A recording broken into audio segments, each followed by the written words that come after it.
এগুলোকে আমরা চাকুর সাহায্যে স্লাইস করে কেটে নিয়েছি। কেটে নেওয়ার পরে এগুলোকে আমরা একটি আলাদা প্লেটে রেখে দিয়েছি।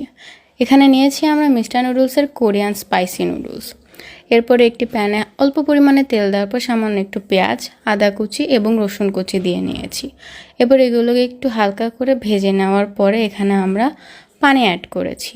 দিয়ে দিয়েছি একটু সামান্য পরিমাণে চিলি ফ্লেক্স এবং নুডলসের প্যাকেটের মধ্যে ছিল এখানে এই শুকনো সবজি। এগুলো ঢেলে দেওয়ার পরে আমরা এখানে টমেটো সস দিয়েছি।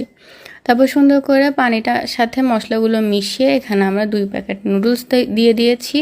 তারপর নুডলসের ভেতরে থাকা এই মশলা দিয়ে নিয়ে এটাকে আমরা নামিয়ে নিয়েছি। নুডলস সিদ্ধ হওয়ার পরে দিয়ে দিয়েছি এখানে আমরা সিদ্ধ করা 2 স্লাইস ডিম, দিয়ে দিচ্ছি এখানে আমরা শসা, এরপরে দিচ্ছি আমরা এখানে কিছু পরিমাণে বাঁধাকপি, গাজর কুচি এবং আমাদের সেই মাংস, এবং উপর থেকে একটু আমরা পেঁয়াজের কলি দিয়ে নিয়েছি।